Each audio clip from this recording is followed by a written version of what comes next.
ജീവിതത്തിൽ പരാജയപ്പെട്ടു എന്ന് തോന്നുമ്പോൾ ഓർക്കുക, നിന്റെ പോരാട്ടം നിന്നെ നിർമ്മിക്കുന്നു.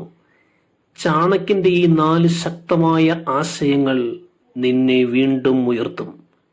സ്വയം വിശ്വസിക്കുക, നിന്റെ കഴിവിൽ ഒരിക്കലും സംശയിക്കരുത്. പരാജയം താൽക്കാലികമാണ്, പക്ഷേ ആത്മവിശ്വാസം നിന്നെ മുന്നോട്ട് നയിക്കും. രണ്ടാമതായി, സമയത്തിന്റെ മൂല്യം തിരിച്ചറിയുക എന്നുള്ളതാണ്.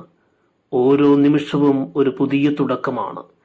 ഇന്ന് നിന്റെ പരാജയം നാളെ നിന്റെ വിജയത്തിന്റെ ആദ്യപടിയാണ്. മൂന്നാമതായി, അറിവാണ് ശക്തി എന്നുള്ളതാണ്. നിന്റെ തോൽവിയിൽ നിന്ന് പഠിക്കുക. ഓരോ തെറ്റും ഒരു പാഠമാണ്. അറിവ് നേടി ശക്തനാകൂ. നാലാമതായി, നിന്റെ ലക്ഷ്യത്തിൽ ഉറച്ചു നിൽക്കുക എന്നുള്ളതാണ്. പരാജയം ഒരു തടസ്സം മാത്രമാണ്, അല്ലാതെ അത് അവസാനമല്ല. നിന്റെ ലക്ഷ്യത്തിലേക്കുള്ള പാതയിൽ ഒരിക്കലും